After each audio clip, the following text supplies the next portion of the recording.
Pasal yang ke-13, ayat yang pertama sampai dengan ayat yang ke-13. Tetapi saya tidak akan membacakan semuanya.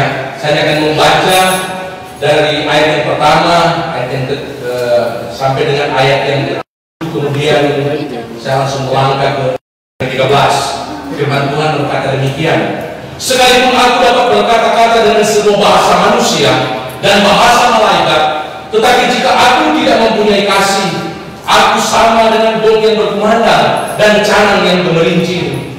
Sekalipun aku mempunyai karunia untuk bernubuat dan aku mengetahui segala rahasia dan memiliki seluruh pengetahuan, dan sekalipun aku memiliki iman yang sempurna untuk memindahkan gunung, tetapi jika aku tidak mempunyai kasih, aku sama sekali tidak berguna.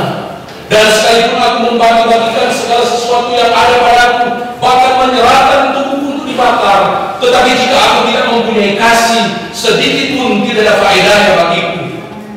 Kasih itu sabar, kasih itu murah hati, ia tidak cemburu, ia tidak memegahkan diri dan tidak sombong, ia tidak melakukan yang tidak sopan dan tidak mencari keuntungan diri sendiri, ia tidak pemarah dan tidak menyimpan kesalahan orang lain, ia tidak bersuka cita karena ketidakadilan tetapi karena kebenaran, ia menutupi segala sesuatu, percaya segala sesuatu, mengharapkan segala sesuatu, sabar menanggung segala sesuatu.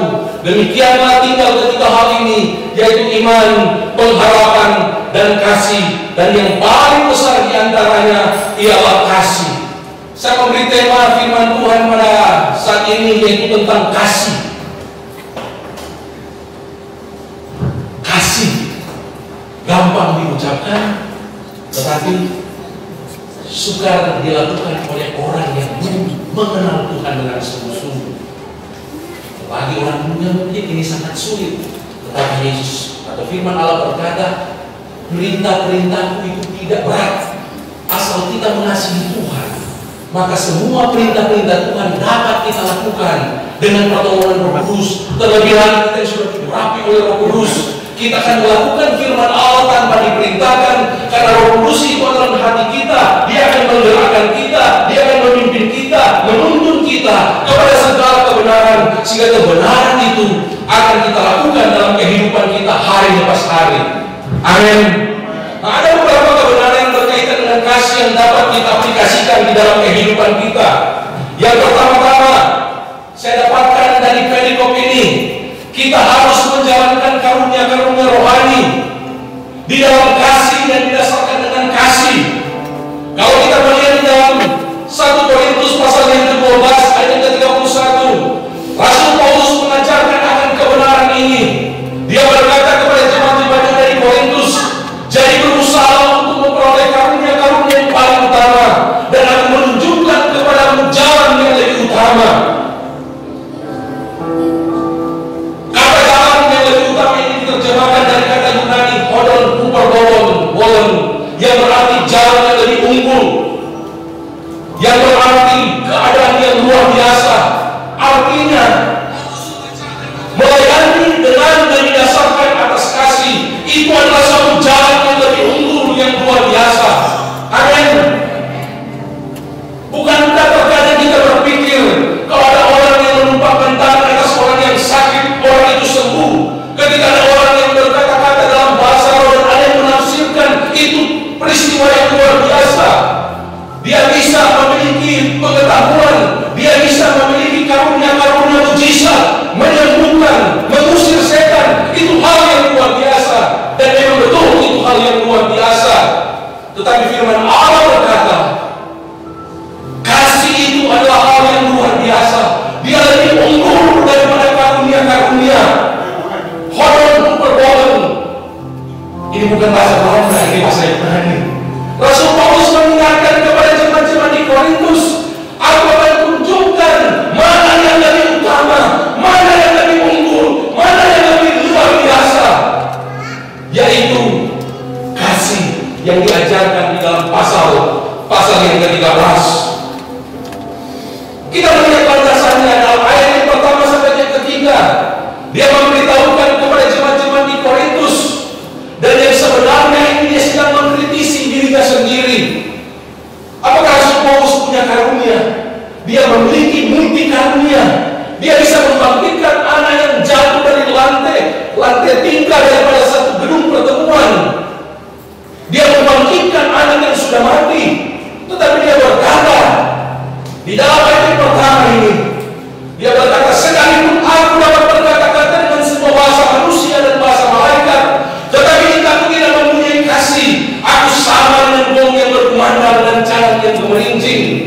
Sekalipun aku mempunyai karunia untuk bernubuat dan mengetahui segala rahasia dan memiliki seluruh pengetahuan, dan sekalipun aku memiliki iman yang sempurna yang dapat memindahkan gunung, tetapi jika aku tidak mempunyai kasih, aku sama sekali tidak berguna. Bahkan yang lebih mencenangkan, dia katakan, sekalipun aku dapat membagi-bagikan segala sesuatu yang ada padaku, bahkan menyerahkan tubuhku untuk dibakar.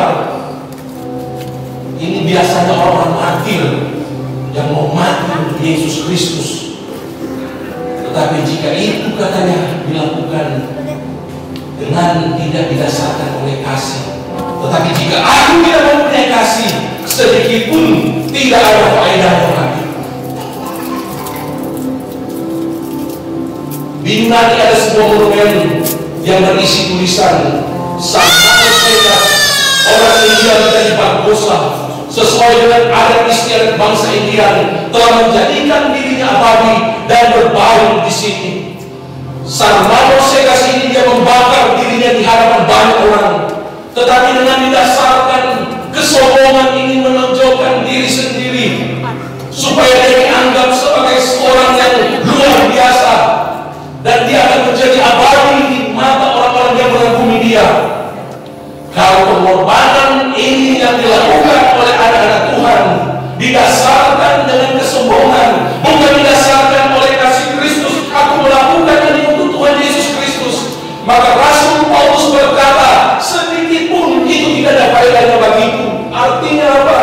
Kita tidak akan menerima mahkota atas perbuatan kita, sekalipun kita menyerahkan tubuh kita untuk dibakar, tetapi motivasinya bukan karena kasih.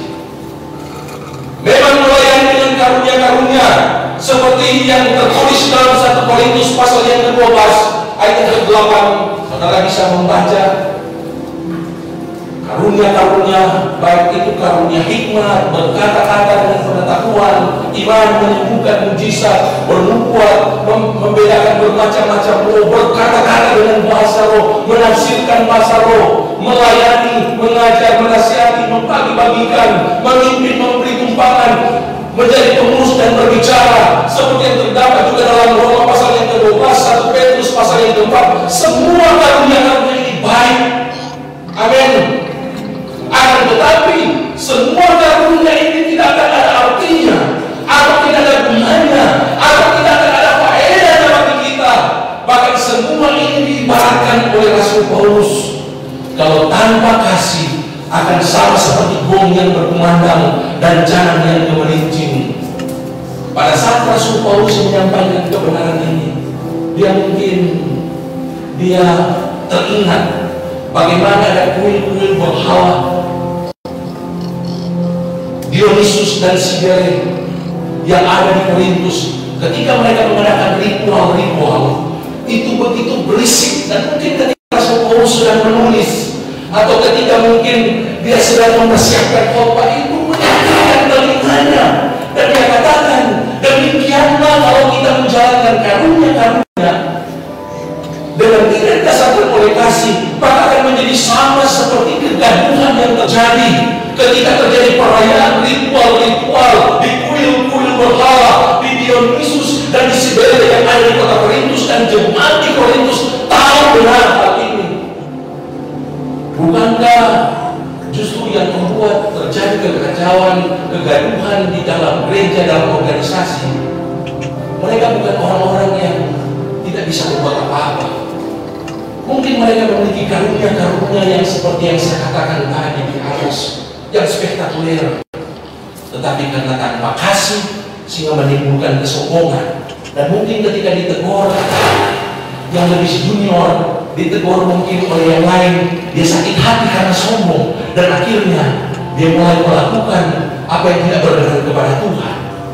akhirnya terjadi kekacauan, terjadi kegaduhan. Dan itu benar yang dikatakan oleh Rasul Paulus. Kegaduhan gereja, kegaduhan organisasi itu terjadi karena orang-orang yang melayani dengan karunia-karunia dengan tanpa kasih. Kiranya Tuhan menolong kita agar supaya ini tidak terjadi dalam pelayanan yang Tuhan percayakan kepada kita. Tuhan memerlukan orang-orang yang rendah hati. Amin. Tuhan tidak memerlukan orang yang punya karunia yang spektakuler tetapi sombong. Kesombongan mendahului kehancuran. Benarnya, barang siapa meninggikan diri, dia akan direndahkan. Dan Tuhan tidak akan mendengarkan doa orang yang sombong.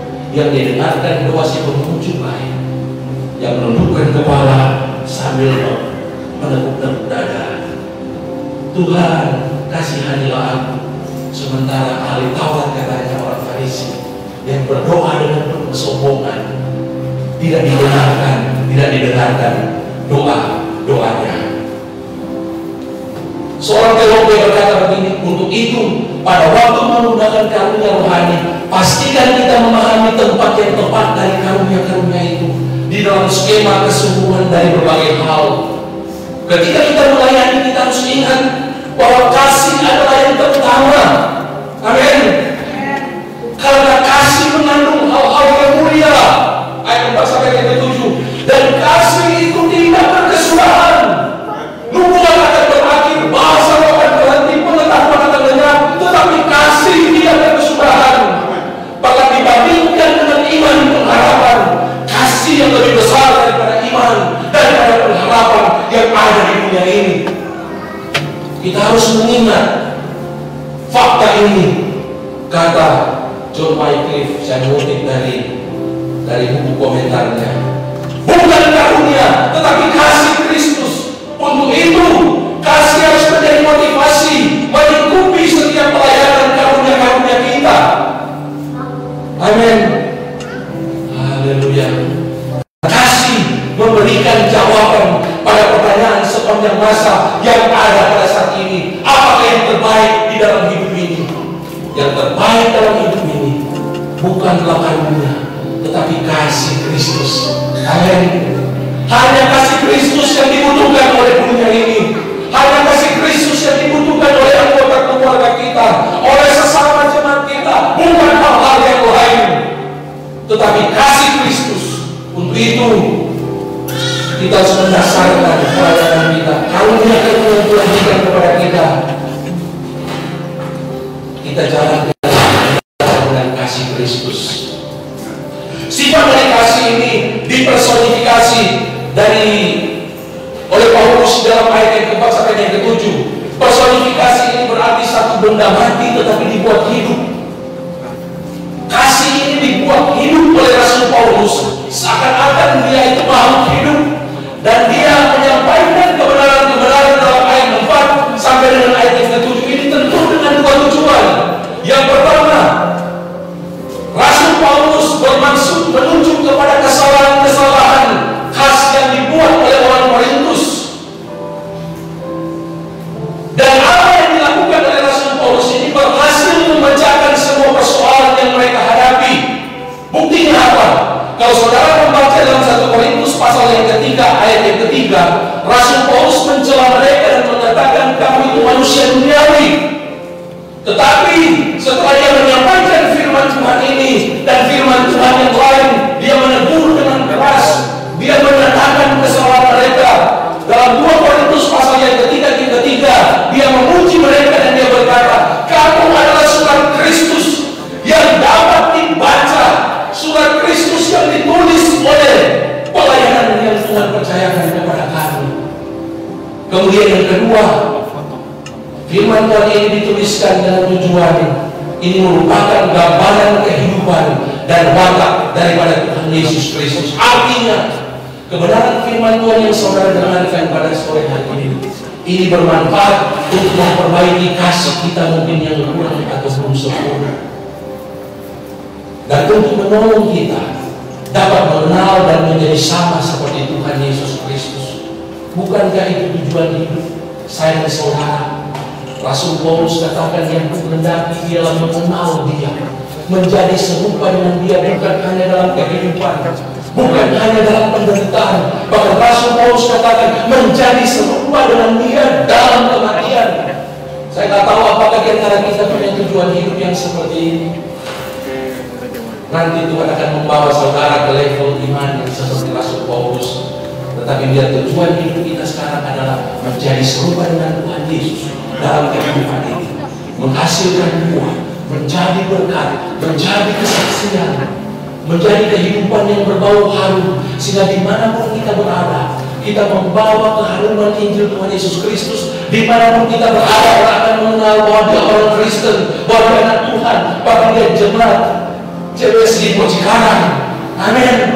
Biar itu yang menjadi tujuan kita, biar Yesus dikenal dalam kehidupan kita. Dan saya percaya iman kita itu akan progresif dari waktu ke waktu, dan Tuhan merindukan pada waktunya kita akan memiliki tujuan hidup yang sama seperti Rasul Paulus, menjadi sama seperti Kristus dalam penderitaan, dalam kematian. Amin. Karena hanya itu salah satu jalan untuk kita menuju kepada kemuliaan. Amin. Kalau kita mau menderita bersama-sama dengan Tuhan Yesus, bukankah firman Tuhan berkata dalam Filipi 1 ayat 29, sebab kepada kamu dikaruniakan bukan hanya untuk percaya, melainkan untuk menderita untuk Yesus. Ingat, kalau saudara menderita hari-hari ini, kemungkinan itu salah satu karunia penderitaan yang Tuhan berikan kepada kita. Menderita untuk Kristus. Jangan menderita oleh karena dunia ini. Jangan menderita karena berbuat dosa. Jangan menderita karena melakukan hal yang tidak benar. Tapi menderita bagi Kristus. Tanggung pikul salib untuk Yesus Kristus. Amin. Haleluya.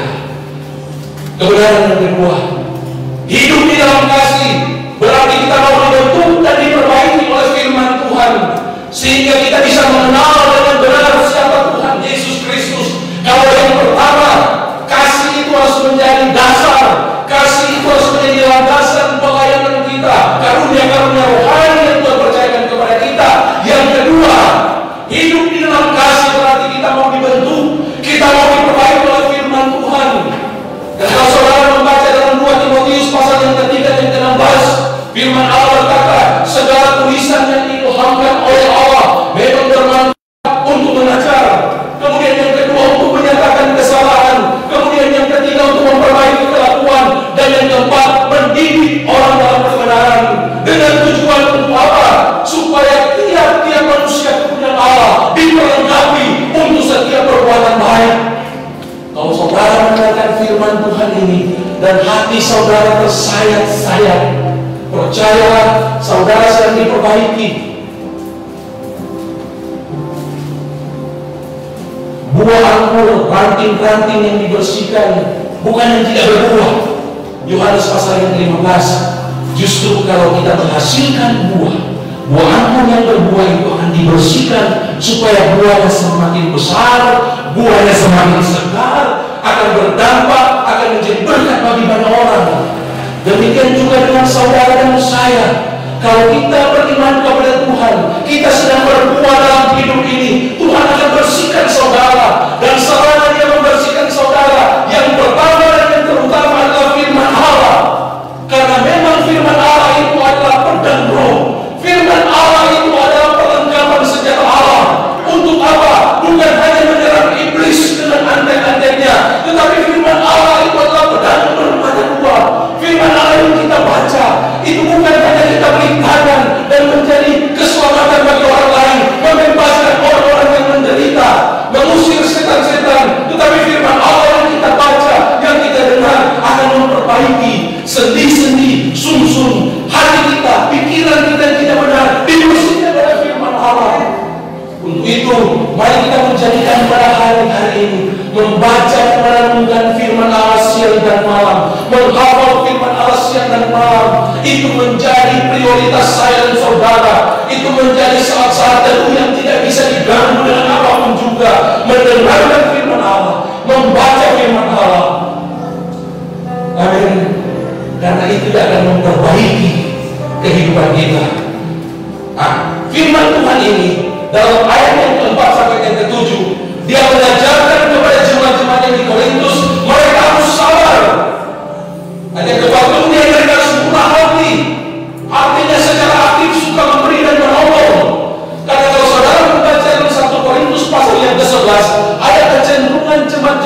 Korintus, orang-orang yang diberkati secara materi, finansial, ketika dalam perjamuan mereka makan sampai mabuk.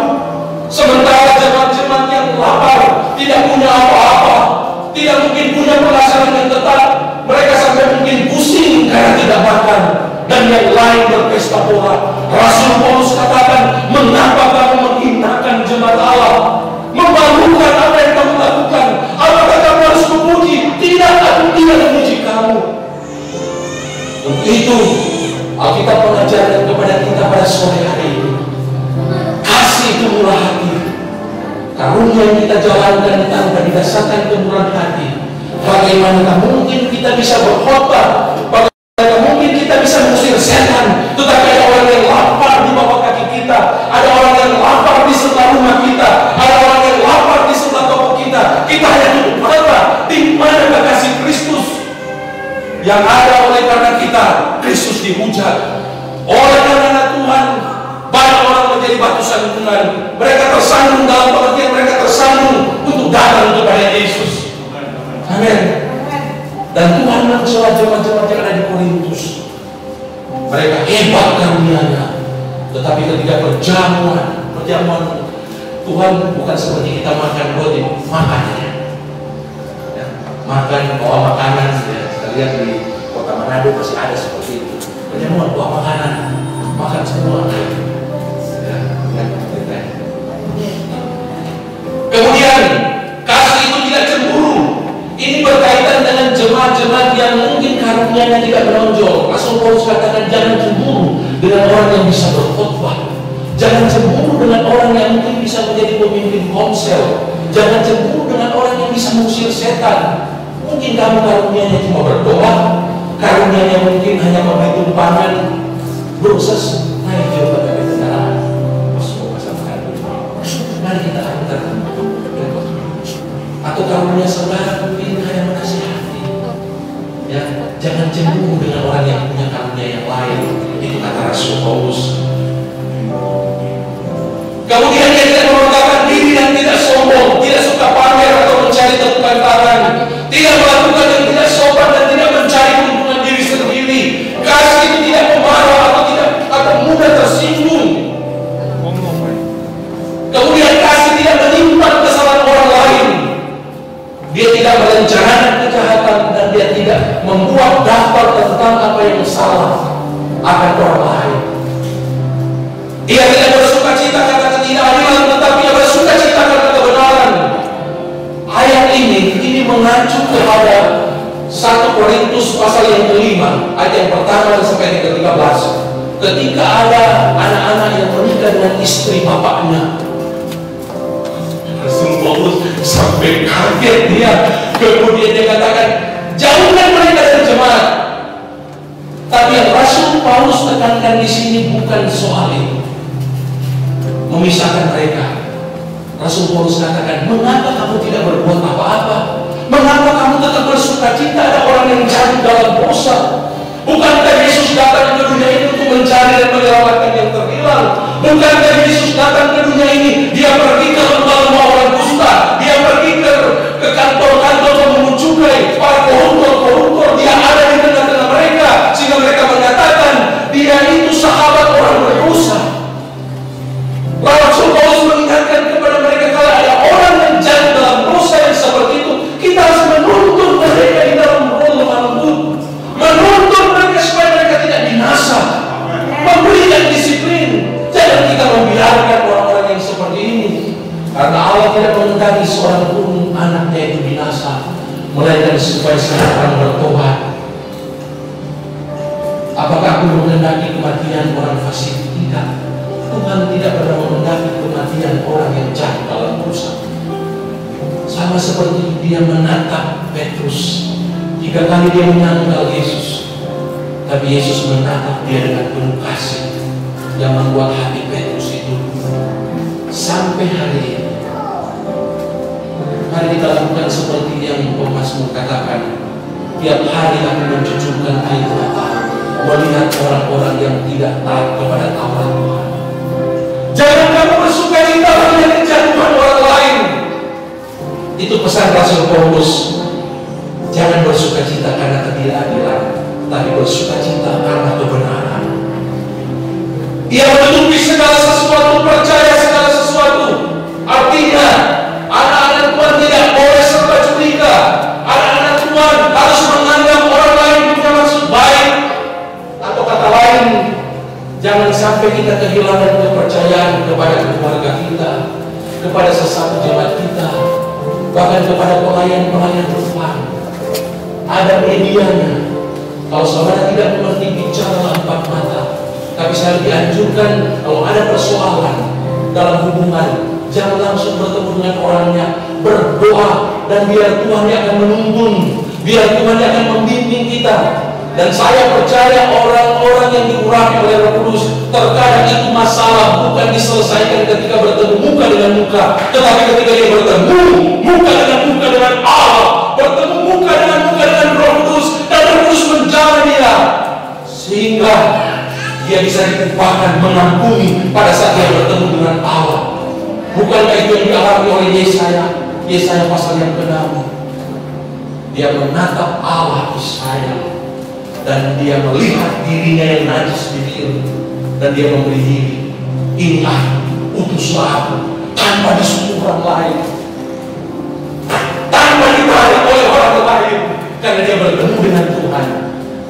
Itu yang saya anjurkan untuk umat Tuhan yang ada di tempat ini, dan bagi kita semua yang mendengarkan kebenaran firman Tuhan yang saya sampaikan ini. Haleluya. Mengharapkan segala sesuatu, sabar menanggung segala sesuatu. Hal ini berarti jika kasih tak memiliki bukti, ia percaya yang paling baik. Jika bukti tak bertentangan, ia mengharapkan yang paling baik. Jika harapan itu berkali-kali dikecewakan, dengan berani dia tetap menanti. Kesimpulannya, biar datang apa saja di dalam kehidupan orang yang penuh dengan kasih, dia tetap gagah berani. Amin. Terkadang manusia kita, ketika terjadi perubahan di sekitar kita, orang-orang yang mungkin kita layani, orang-orang yang kita kebumi, kasih kita bisa berkurang. Tapi mari kita belajar kepada Yesus. Kasihnya kepada kita tidak pernah berubah. Orang-orang yang menyalibkan dia, orang-orang yang mencambuk dia, orang-orang yang menyudahi dia, orang-orang yang menikam dia, mematukan tangannya di kayu salib.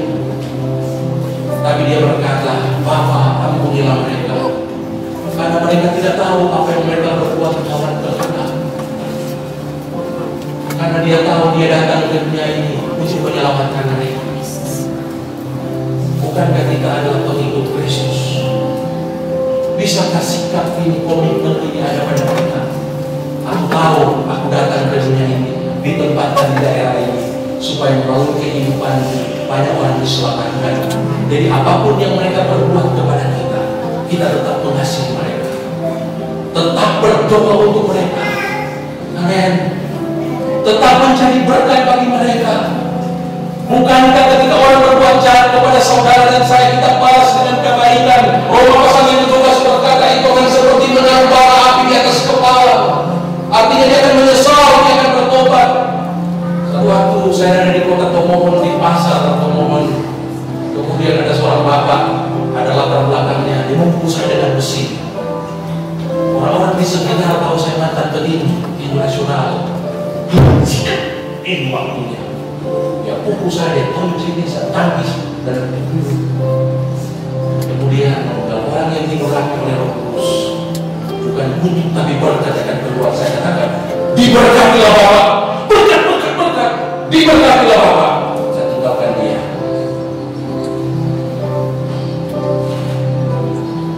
Saya melakukan ini bukan karena saya kuat dan gagah, tetapi karena kasih Kristus yang menguasai hati saya.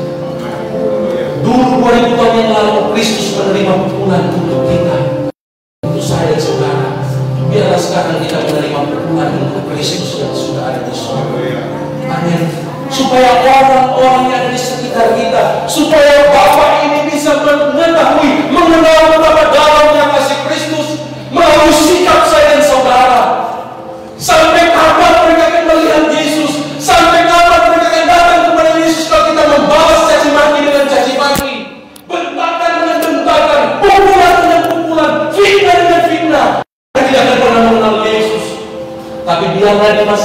kepemimpinan singkat ini kita tunjukkan bahwa Yesus pernah hidup 2000 tahun yang lalu. Mana buktinya? Buktinya saya tidak bisa membalas kamu dengan kejahatan, tapi saya membalas kamu dengan kasih Kristus. Amin. Haleluya.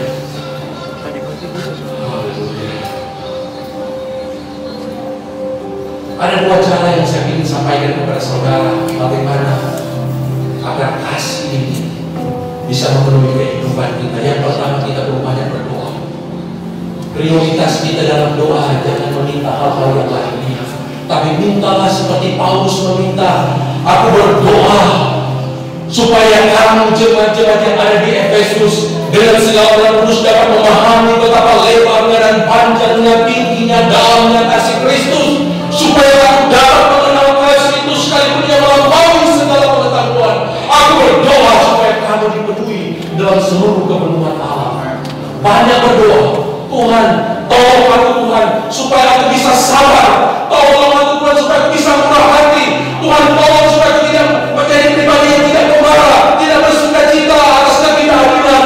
Tuhan, tolong agar aku bisa percaya dengan firman Allah, percaya dengan saudara-saudara. Berdoa, banyak berdoa untuk hal-hal ini pada hari-hari ini.